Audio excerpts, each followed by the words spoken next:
ما عندي حتى حاجه نحكي لك. الماء ما كانش، كلش ما كانش. راهي عيش الكلاب عايشينها.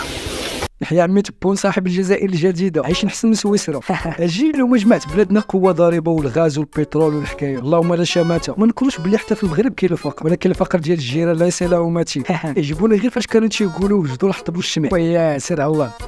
هكذا وبهذه الطريقة البدائية على نور شموع الخفيت يعكف الطفل عبد الرحيم على مراجعة دروسه، وهكذا أيضا يزاول مختلف نشاطاته هو وأفراد عائلته بسبب انعدام الكهرباء بحي الإخوة كركوش بالبوليدة لمدة تجاوزت 5 سنوات.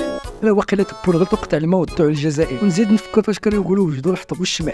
وحتى حنا اعالي الجبال وعندهم الدولمه. انا بعدا نسيت شي حاجه سميتها الشمع، نخاف غير يقولوا المغرب هو اللي قطع عليهم الدولمه والغاز والبترول. حنا بارين منكم. عاوتاني بلادهم افقار من الفقر ويضلوا يضحكوا على الناس. المهم عايش في واحد النقاش بين واحد الاماراتي وجزائري. كيفاش على الكراغلي يعرفوا يتناقشوا. هاي هادي عندي عزيزي المشاهد. المهم نشوفوه ونرجعوا. وثبت لحد كون وصلنا لهذا الفيديو، ما تنساش اللايك والشير. تهلا.